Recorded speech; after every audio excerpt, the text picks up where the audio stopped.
행복해라라는 제목으로 함께하는 말씀을 나누겠습니다. 우리 이 땅을 살아가면서 참 많은 관계들을 맺고 살아가는데 어느 하나 관계가 중요치 않은 관계가 있을까 싶습니다.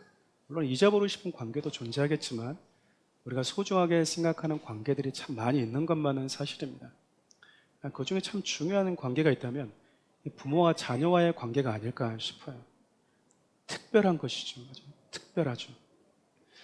오늘은 이제 복음의 메시지를 전하는 주일인데 또 동시에 어린이 주일입니다. 마침 복음을 전할 수도 있고 또 어린이 주일에 맞춰서 어떤 메시지를 전할까 고민하다가 이 두 가지를 함께 나눌 수 있는 본문이라는 판단하에 오늘 말씀을 정했습니다.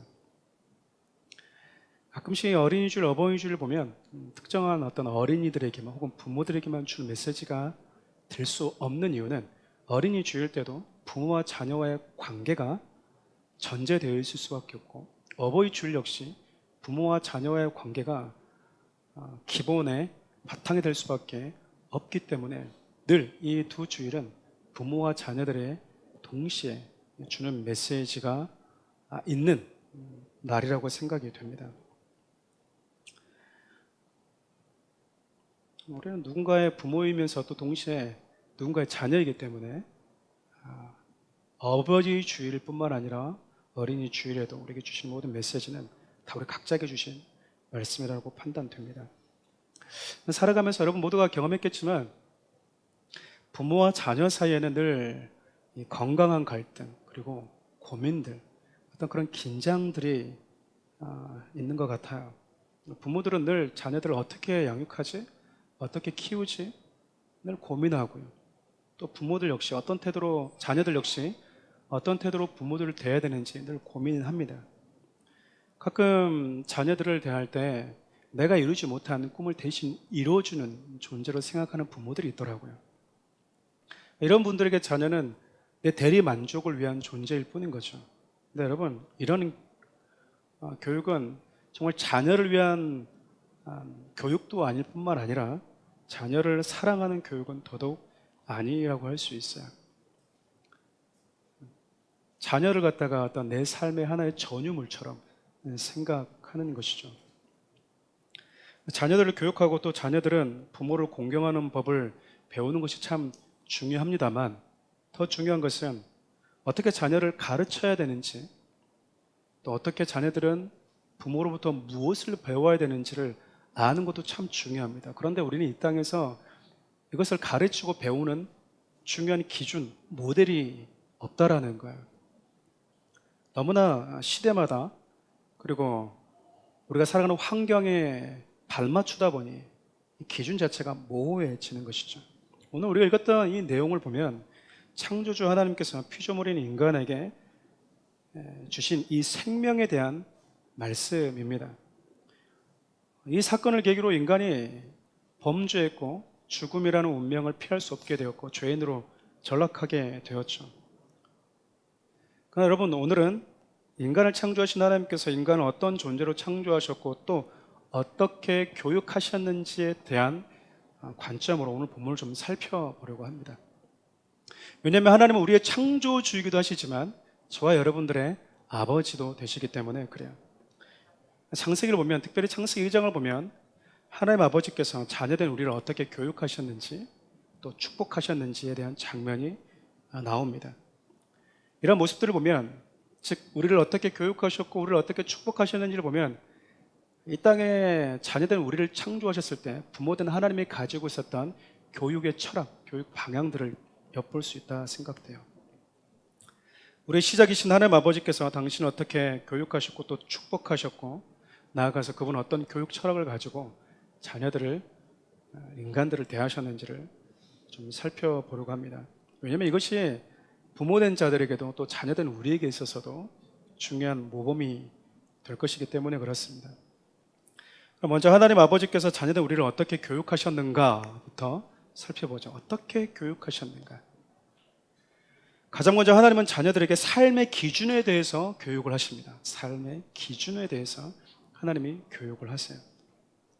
즉 인간이 할 수 있는 것과 할 수 없는 것에 대해서 가르치신 거죠. 먼저 할 수 없는 영역에 대해서 교육하십니다. 결론적으로 이것은 인간이란 어떤 존재인가에 대한 그 이해를 가르쳐 주는 거라고 할 수 있어요.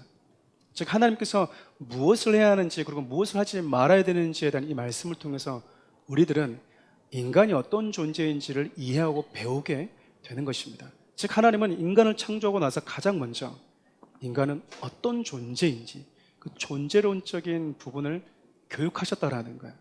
우리 창세기 2장 16절 말씀을 함께 읽어볼까요? 여호와 하나님이 그 사람에게 명하여 이르시되 동상 각종 나무의 열매는 내가 임의로 먹되. 하나님은 아담을 창조하신 이후에 그가 임의로 할 수 있는 영역들을 선물로 주셨습니다. 메시지 성경은 무엇이든지 먹어도 좋다라고 기록이 되어져 있어요. 즉 하나님은 우리가 무엇이든지 자유롭게 할 수 있는 그 영역을 허락해 주셨다라는 거예요. 하나님은 저와 여러분들을 기계로 만들지 않았습니다. 하나님은 당신께서 범하신 그 범위 내에서 당신의 자녀들에게 주신 그 재능과 꿈을 마음껏 펼치면서 행복하게 살기를 원하셨고 또 그렇게 지으셨다라고 말씀을 합니다. 하나님은 당신의 자녀들을 세상에 딱 가둬놓고 먹이 주는 대로 받아 먹어라 그런 존재로 창조하지 않았다는 것이죠. 그런데 많은 성도들이 하나님에 대해서 오해를 합니다. 하나님은 우리에게 임의로 할 수 없는 것을 허락하신 적이 없는 분처럼 생각하고 또 마음 한켠에 불만을 갖고 사는 것이죠. 하나님은 그러면 가슴에 턱턱 막혀오는 거죠. 하지 마라, 하지 마라, 하지 마라고만 하는 분으로 우리가 인지하고 있기 때문에 그렇습니다. 그래서 여러분 하나님을 오해하고 있는 것입니다.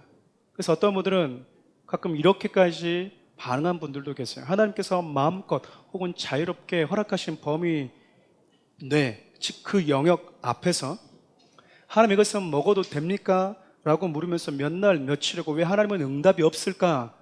라고 고민하는 분들이 있더라고요. 그리고 하나님께서 우리에게 임의로 허용하신 그 범위 내에서 먹지 않고 참는 것을 신앙의 미덕으로 생각하는 분들도 있어요. 그럼 그것은 하나님 아버지를 심각하게 오해하는 거예요. 하나님 우리에게 임의로 할 수 있는 영역에서 뭐 하면 됩니까? 하나님을 누리셔라 그 말이에요. 이사를 해야 됩니까? 말아야 됩니까? 라고 기도해 보십시오. 응답이 오나? 중국집 가서 짜장면을 먹어야 됩니까? 짬뽕을 먹어야 됩니까? 라고 있으면 면만 푼다는 이야기예요. 하나님이 이거 이렇게 말씀하지 않는다라는 겁니다. 우리는 그 속에서 하나님의 응답을 들었다고 하는 분들이 있어요. 하나님 오늘은 짜장을 먹기를 원한다고 말씀하셨어요. 하나님 오늘은 짬뽕을 먹기를 원한다고 말씀하셨어요. 오늘 하나님이 물만두 말고 군만두를 먹으라고 저에게 말씀하시는 이런 분들 만나면 조심하셔야 되는 거예요. 하나님은 우리에게 임의로 할 수 있는 영역을 허락하셨다니까요. 거기서 뭐 하는 겁니까? 하나님을 누리는 거예요. 하나님을. 그 안에서의 자유로움은 하나님께서 저와 여러분이 주신 선물이라는 것이죠. 그럼 부모와 자녀와의 관계도 마찬가지입니다. 부모가 해야 하는 것은 자녀들이 임의로 할 수 있는 영역이 어디까지인지를 가르쳐 주는 거예요. 네가 할 수 있는 게 어디까지다라는 거를. 또한 자녀는 임의로 할 수 있는 그 범위 내에서 자신의 가진 꿈과 재능을 마음껏 뽐내고 부모라는 존재를 마음껏 누리도록 가르치고 교육받아야 된다는 것이죠. 뿐만 아니라 하나님은 자녀들은 우리가 할 수 없고 또 해서는 안 되는 것에 대해서도 교육을 하십니다. 하나님은 그것의 기준을 선악을 알게 하는 것으로 정하셨어요. 즉 결코 해서는 안 되는 영역이 우리에게 존재한다는 겁니다. 특히 하나님께서 정해주신 자를 이탈해서 하나님처럼 선악의 기준이 되려가는 것은 복이 아니라 저주가 될 뿐이다라고 말씀하세요.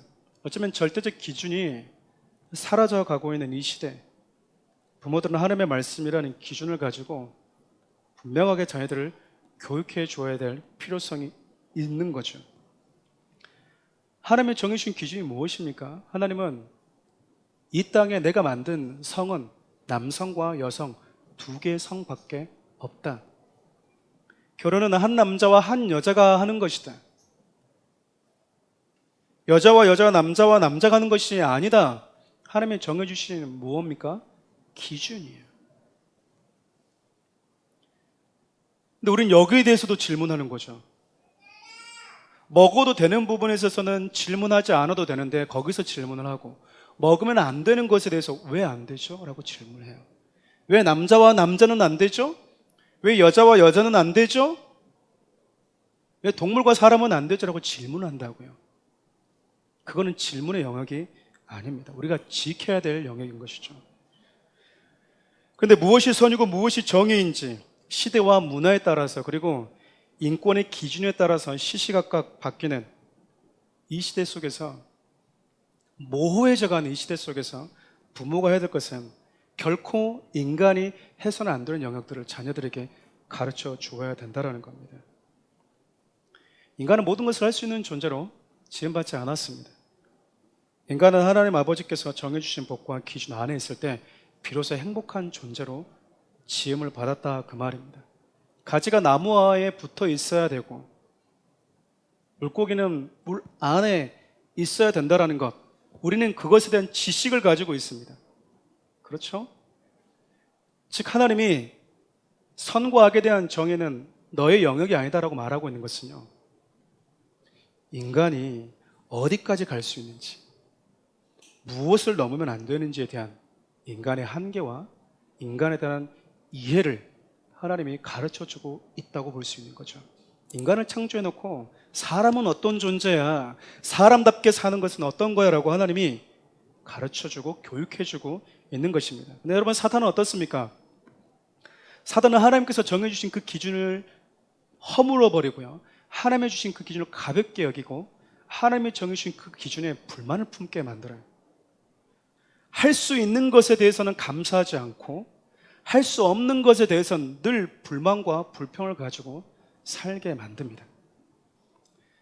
부모님들이 자녀들 키울 때 좋은 친구 만나기를 원하는 것이 아마 이런 것 때문이 아닐까 싶어요.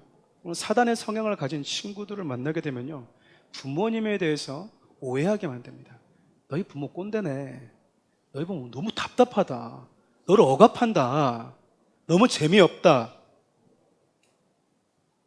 너를 옥죄는 거야, 너가 잘 되는 걸 싫어하는 거야, 너에게 자유와 네가 가지고 있는 꿈을 무시하는 거야 라고 말하는 거죠.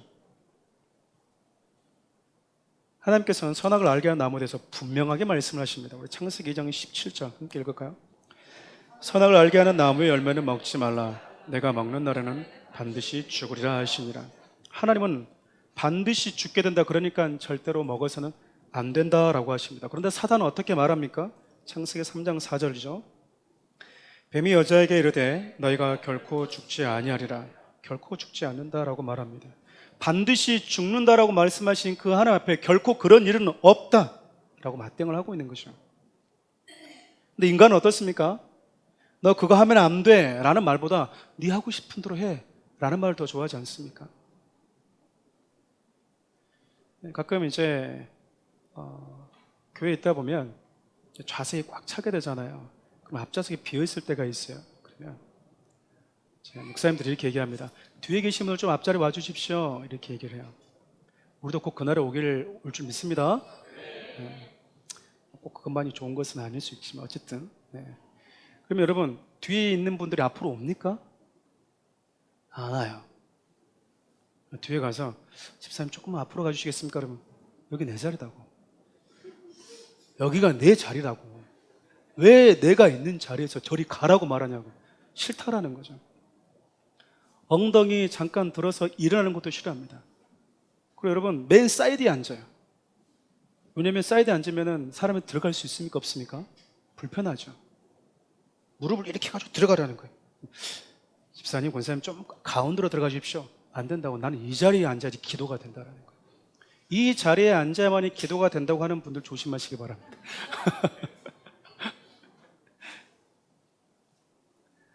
싫은 거예요, 여러분. 싫어.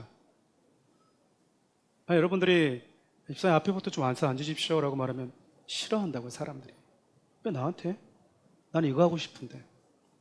아이들을 키우면서 아이들이 어린이집을 가고 초등학교 가면서 공통된 특징들이 하나 있더라고요. 부정적인 가사를 배워오더라고요. 제가 사랑해요 그러면 안 사랑해요, 고마워요 안 고마워요, 어린이집 가야죠 안 가요, 아무 곳에서나 뭐예요? 안자를 붙여요. 안자를. 안씨를 너무 좋아하는 거죠. 안씨. 안 입어요, 안 목욕해요, 안 들어가요. 참 이렇게 애들이 그걸 배우는지 모르겠어요. 근데 이게 꼭 우리 성경과 비슷해. 우리 성경과.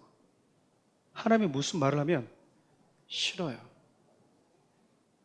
불쾌하게 다가오는 것이죠. 그런 마음이 있는 자들에게 사단이 다가가서 우리 듣기 좋은 말, 그냥 앉아있어. 그렇지. 거기 네 기도 자리인데, 네 금자리인데 왜 그 자리를 저 사람의 마음대로 들어가라 마라 앞으로 와라 그래? 너 그 말을 들을 필요 없어 라고 속삭이면 내 안에서 동의가 되는 거야. 그래, 난 잘못한 거 없어. 그렇지? 내가 가장 먼저 와서 이 자리에 내가 앉겠다는데 누가 나에 대해서. 사단이 우리를 유혹하게 되면요, 하나님이라는 분, 하나님의 아버지라는 그 권위를 한 번쯤 무시해 주는 것을 클래스라고 생각합니다. 한 번씩 하나님의 권위에 도전하고 그분이 말씀하시면 정면으로 왜 그래야 되는데요? 나를 설득시켜 보세요 라고 말하는, 소위 그것을 간지 있다고 우리가 생각을 하는 것이죠. 멋있다 너. 야, 하나님 앞에서까지 네가 저요 라고 말하다니 멋지다. 왜 이거 먹으면 안 되는지 나한테 말해봐요 라고 말하는, 멋있다. 쟤는 바보 쪼다같이 물어보지도 못하던데, 쟤는 바보같이 가지 말라고 하니까 가지 않고만 있던데. 그것이 간지가 나는 문화가 되었다니까요. 지금 왜 남자와 여자만이, 난 남자와 남자 간지 있다. 간지 있다. 간지 있는 게 아니라 간지럽죠. 여러분, 문제는 여러분, 사단이 우리에게 들려주는 게 즐거울지는 모르겠지만 그 안에 사랑은 물론이거니와 우리에 대한 유익과 생명이 결여되어 있다는 거예요. 사단이라는 존재가 늘 그렇습니다. 부부간에요, 싸움을 딱 붙여놔요. 그 싸움을 붙여놓을 때 남편에게 이렇게 얘기합니다. 네가 선이야. 아내가 잘못했어. 아내에게 얘기합니다. 네가 선이야. 남편이 잘못했어. 어쩜 그럴 수가 있어. 맞아. 싸워요. 사단이 빠집니다. 사단은 먹어라 그래놓고 책임진 적이 없어요. 먹으라고 해서 미안해, 너 나 때문이잖아, 내가 책임질게 라고 말한 적이 없다고요. 늘 그 녀석이 하는 말 속에는 하나님 주신 생명의 풍성함과 하나님 주신 아름다운 관계를 파괴시키는 것만 담겨져 있다는 겁니다. 하나님의 자녀도 우리가 기억해야 될 것이 무엇일까요? 하나님께서 허용하신 것은 물론이거니와 그분이 금지하신 것 그 안에도 우리를 향한 사랑과 유익이 담겨져 있다는 것을 우리가 보고 배우는 것입니다. 하나님은 하나님을 만든 적이 없습니다. 하나님은 할 수 없고 또 해서는 안 되는 것이 있는 피조물을 만들었습니다. 왜 인간은 뭐든지 해야 되지? 또 뭐든지 할 수 있어야 된다라고 생각하는 것은요, 어쩌면 그 사고 자체가 이미 사단의 제안에 동의를 한 사고라고 할 수 있지 않겠습니까? 자녀된 우리는 하나님의 말씀을 통해서 할 수 있는 것과 또 결코 할 수 없는 것을 배워야 됩니다. 그것을 가르쳐 준 자가 누구입니까? 부모여야 된다는 거예요. 근데 문제는 부모가 뭐를 해요? 하지 말아야 될 걸 하고 해야 될 것을 안 하고 있기 때문에 그래요.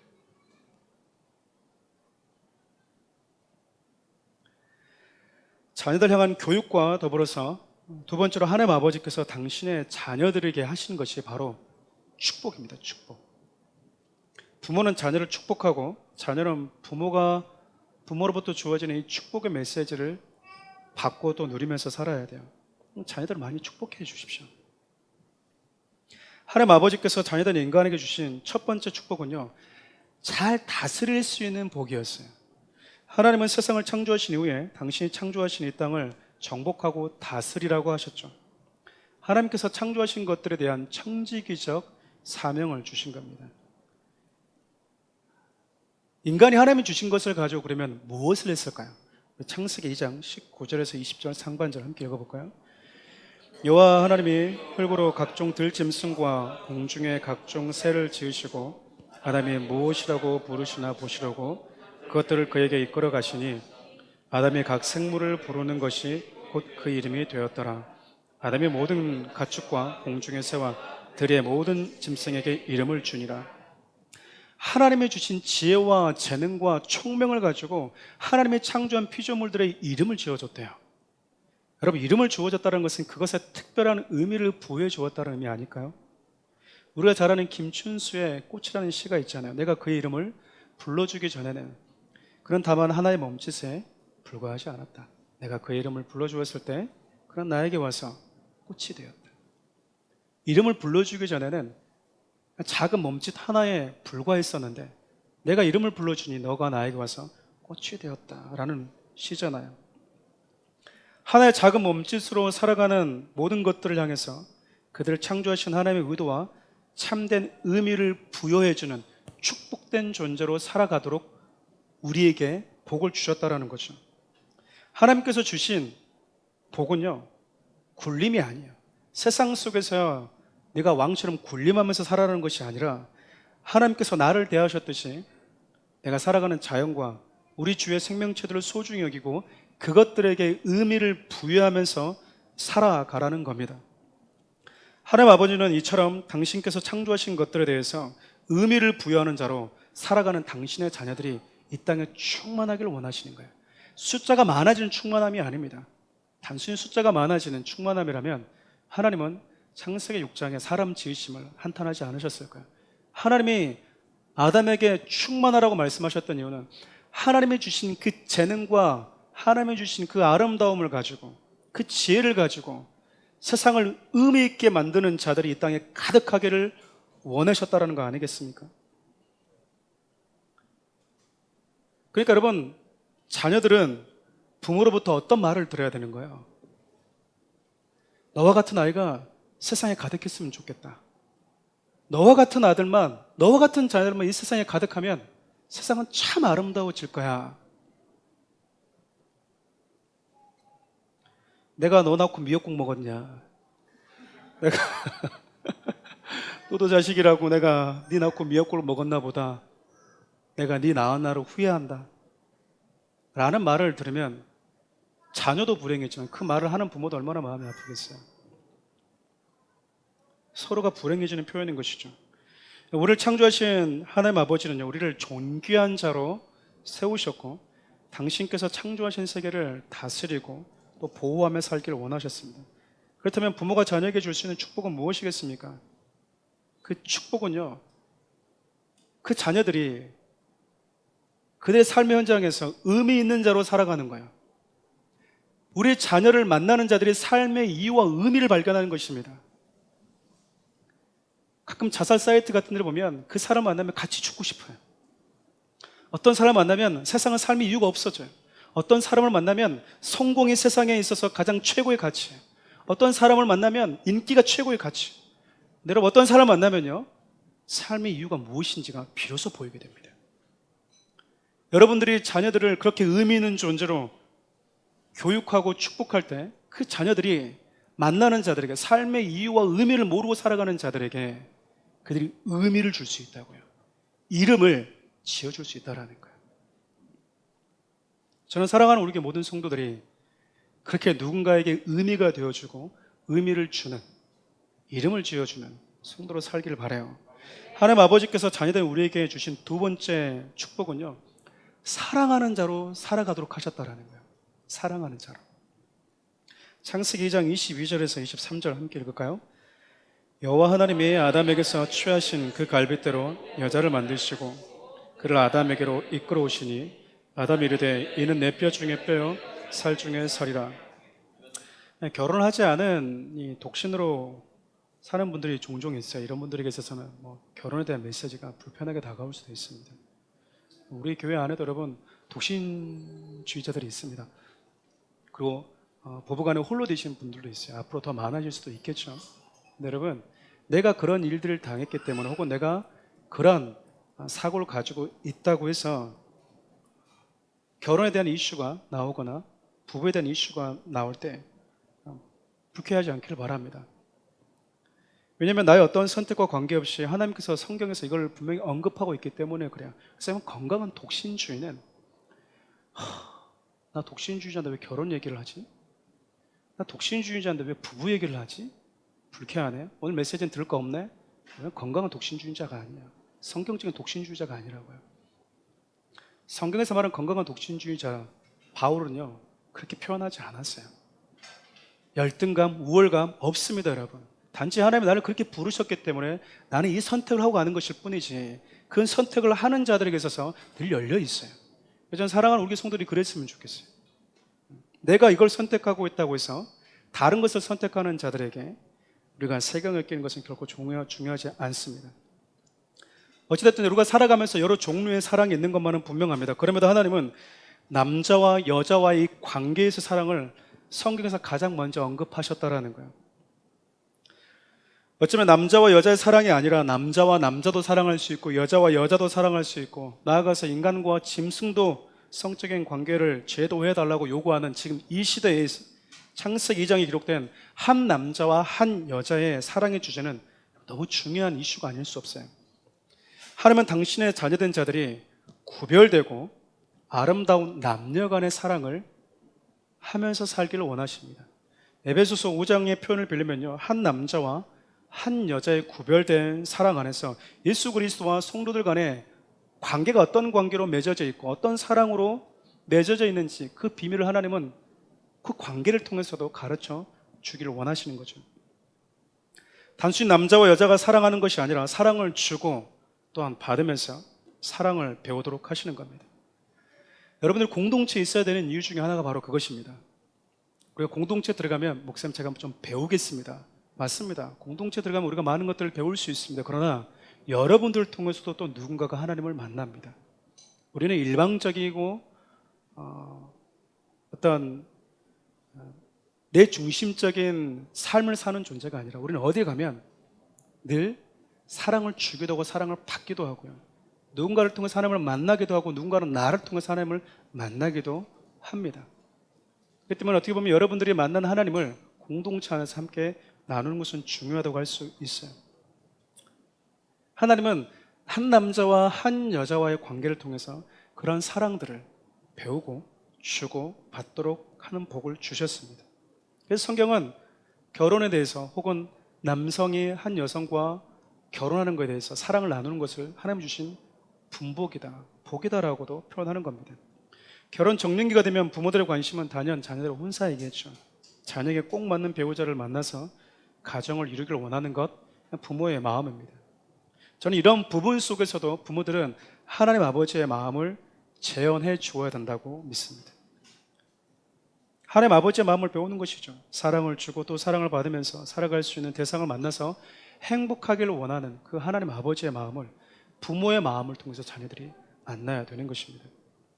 세 번째로 하나님의 자녀된 우리가 아비된 하나님을 사랑하면서 살기를 원하십니다.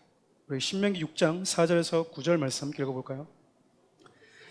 이스라엘아 들으라. 우리 하나님 여호와는 오직 유일한 여호와시니 너는 마음을 다하고 뜻을 다하고 힘을 다하여 내 하나님을 여호와를 사랑하라.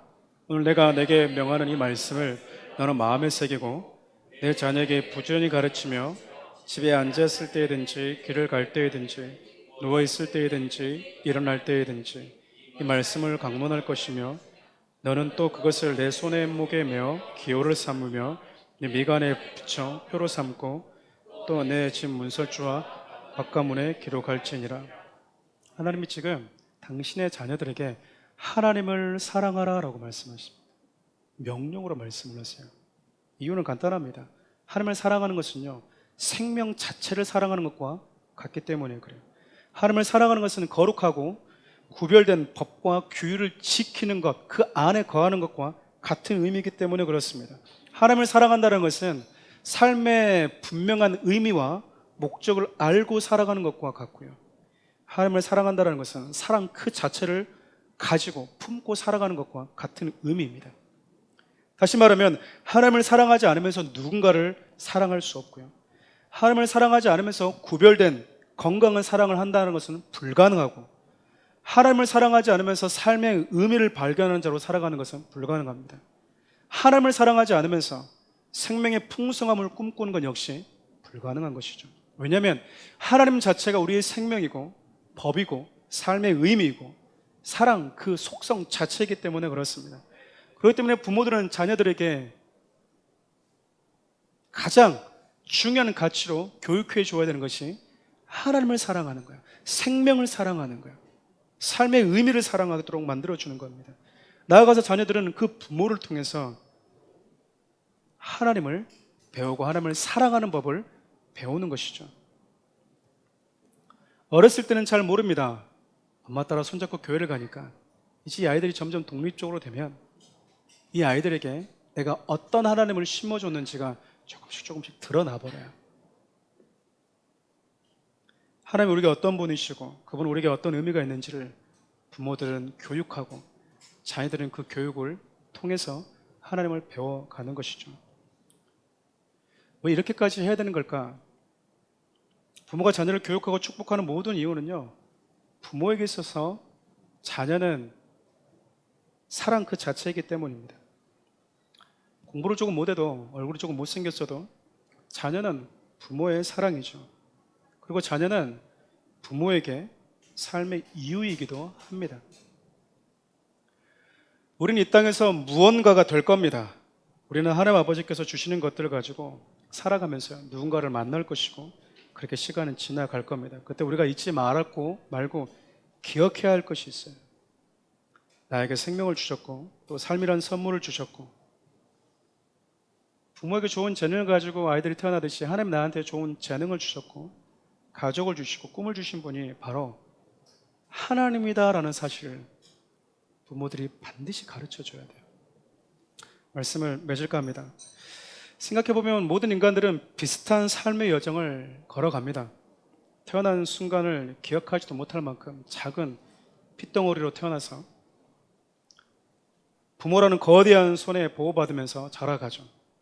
아이들이 맨 처음 만나는 세상은요, 부모의 품입니다.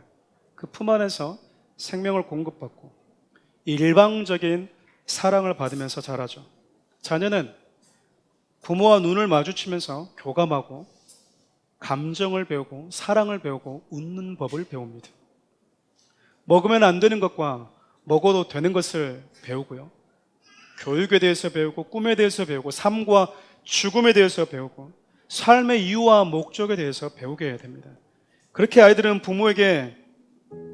부모가 가지고 있는 좋은 재능과 아름다움을 가지고 조금씩 성장해 가는 겁니다. 그러니까 삶의 가치와 세상을 바라보는 눈은 거의 대부분 부모를 통해서 배운다고 해도 과언은 아니겠죠. 하나님의 형상대로 지음받았기 때문일까요? 인간이 하나님이 주신 그 중요한 아름다운 성품을 다 가지고 아담이 만들어집니다. 그 지혜는 어디서 왔을까? 우리 보통 그런 얘기 하잖아요. 그 아버지, 그 엄마 닮았다고. 아담의 애비가 속칭 하나님이기 때문에 그래요. 그 지혜는 하나님 아버지로부터 왔고요. 그의 따뜻함은 하나님 아버지로부터 왔어요. 그가 왜 이렇게 살아야 되는지에 대한 그 기준은 하나님 아버지로부터 배운 겁니다. 부모가 이토록 자녀를 사랑하고 또 지속적으로 교육하는 이유, 그 이유는요, 바로 자녀의 행복 때문입니다. 그렇습니다. 부모는 자녀의 행복을 위해서 살아가요. 우리의 영원한 아버지이신 하나님도 마찬가지입니다. 그분은 저와 여러분들의 행복을 위해서 사셨고 저와 여러분들의 행복을 위해서 존재하십니다. 그러니까 하나님의 모든 말씀은요, 우리의 생명, 우리의 행복과 직결되어 있습니다. 신명기 10장 13절을 읽고 말씀을 맺겠습니다. 내가 오늘 내 행복을 위하여 내게 명하는 여호와의 명령과 규례를 지킬 것이 아니라. 이 말씀을 보면 우리 영원한 아버지 하나님이신 우리 아버지께서도 우리의 행복을 위해서 사셨다라고 이야기합니다. 아버지 되신 하나님께서 우리에게 할 수 있는 것과 할 수 없는 것을 가르쳐 주시고 하나님 만드신 세상의 것들을 의미 있게 바라보게 하시고 그것들에게 의미를 부여하는 자로, 그리고 사랑하는 자로, 사랑을 받는 자로 살게 하신 이유는 그것이 우리를 창조하실 때 인간이 누릴 수 있는 가장 본질적인 행복이기 때문에 그렇습니다. 그러니까 자녀가 부모에게 할 수 있는 최고 효도는 무엇입니까? 여러분들이 행복하는 겁니다. 자녀된 우리가 행복하는 겁니다.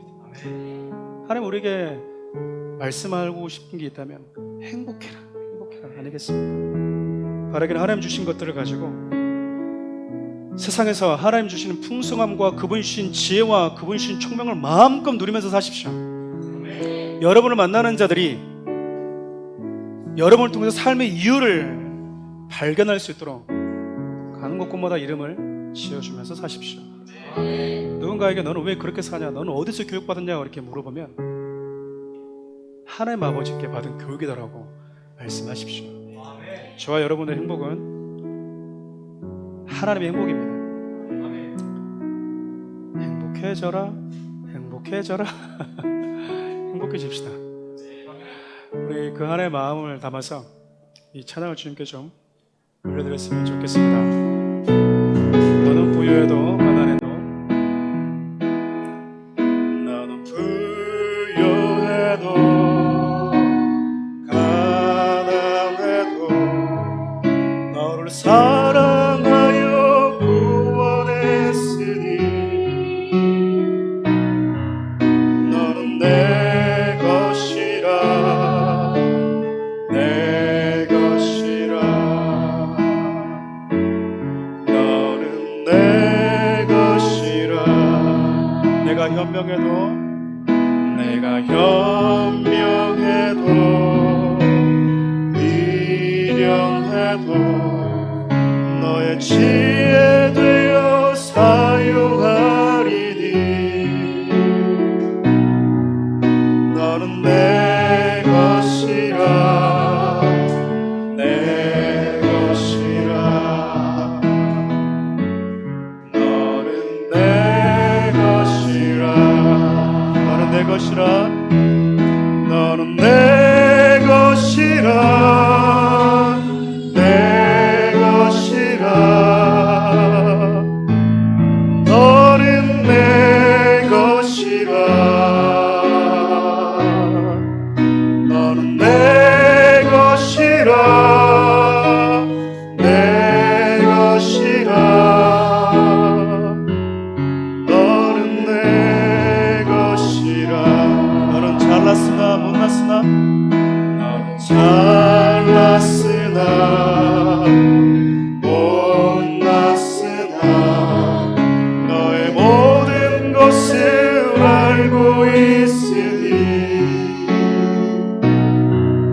너는 내 것이라, 내 것이라.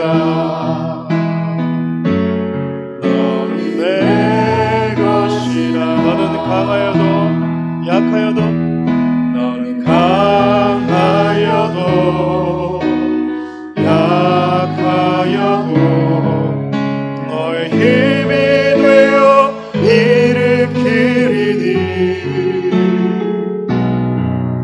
너는 내 것이라, 내 것이라. 너는 내 것이라. 우리 마지막 한 번 더. 너는 의로워도, 너는 의로워도 악하여도, 악하여도 너를 나의 피로 바꾸었으니 너는 내 것이라, 내 것이라. 너는 내 것이라, 너는 내 것이라. 너는 내 것이라, 내 것이라. 너는 내 것이라. 너는 내 것이라, 내 것이라. 너는 내 것이라. 기도합시다. 우리가 하나님께 세상에 사시는 수많은 교육들을 사랑으로 받아들이지 못하는 이유가 있다면 그분이 내게 어떤 분이신지, 나를 얼마나 사랑하시는 분이신지에 대한 그 믿음이 없어서 아닐까요? 그 믿음과 그 사랑이 우리 안에 있다면 그분이 안 된다고 하는 것, 그분이 가능하다고 하는 것, 그 모든 것 안에서 우리를 향한 우리 아비 되신 하나님의 사랑을 순수하게 받아들일 거라 생각됩니다. 아직도 여러분들 하나님의 소유한 부분들이 있습니까? 내 안에 오해된 부분들이 있어서 사단이 찾아와서 너 그거 해도 된다라고 말할 때 그것이 나에게 즐거움으로 다가온다면 여러분 안에 있는 하나님에 대한 왜곡됨과 오해됨을 하나님 지워달라고 기도하십시오. 나아가서 하나님 나를 어떻게 교육하시고 어떻게 축복하시고 그 모든 교육과 그 모든 축복이 나의 행복을 위한 것이람을 내 마음에 깊이 기억하며 살 수 있게 도록 기도합시다. 주님 한번 부르고요, 우리 주님 우리 하나님 아버지의 사랑을 묵상하면서 기도하면 좋겠습니다. 주여, 살리신 하나님 감사합니다. 사랑하는 귀한 자들에게 주님의 마음을 부어주십시오. 주님을 어떻게 바라보시고 우리를 어떻게 사랑하시는지를 볼 수 있는 눈을 주옵소서. 하나님 나를 가만히 내버려 두지 않고 가르치시고 교육하시고 말씀하시는 분임을 우리가 잊지 않게 도와주십시오. 그분의 그 사랑 안에서, 그분의 그 말씀 안에서 우리가 가장 아름답고 가장 나답고 가장 아름다울 수 있다는 것을 우리가 기억하게 도와주십시오. 우리 안에 있는 하나님에 대한 왜곡된 마음들이 있다면 우리 좀 다 제거해 주시고, 하나님의 사단이 우리에게 다가와서 속삭일 때마다 과감하게 그것을 싫어하고 거부할 수 있는 주를 향한 뜨거운 끈끈한 믿음과 사랑 우리 가운데 허락하여 주시옵소서. 우리가 그렇게 누군가를 가르치고 교육하고 그렇게 하나님의 말씀을 받아들이고 살아가는 성도들이 되게 하여 주셔서 하나님이 주시는 축복과 하나님 아버지를 닮은 재능과 하나님 아버지를 닮은 총명과 하나님이 주신 지혜를 가지고 세상을 아름답게, 세상을 하나님 복되게, 세상을 의미있게 만들어가는 귀한 하나님의 자녀들이 되게 하여 주시옵소서. 그런 아름다운 삶으로 초대된 귀한 백성들이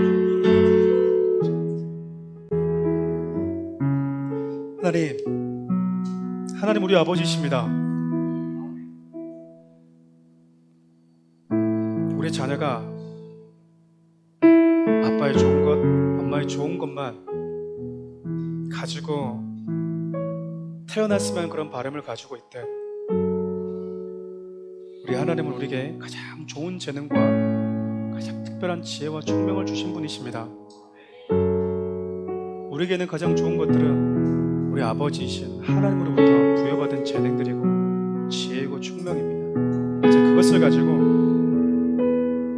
하나님이 창조하신 것들에 이름을 지어주고 누군가를 축복하고 하나님은 너의 행복을 원하신다라고 내가 받은 행복을 그에게도 전해줄 수 있는, 하나님이 너와 같은 자녀가 이 땅에 충만했으면 좋겠다라는 소식을 듣고 그 이야기를 들을 수 있는 귀한 성도들 되게 하여 주옵소서. 우리를 구원하신 예수 그리스도의 은혜와 하나님의 사랑과 우리를 아름답게 지속적으로 교육해 가시는 성령 하나님의 아름다움이 사랑하는 귀한 성도들 머리 위에 사랑하는 우리 교회와 이 나라의 민족과 내전으로 고통당하고 있는 미얀마 땅 가운데 함께 하시기를 간절히 축원하옵나이다.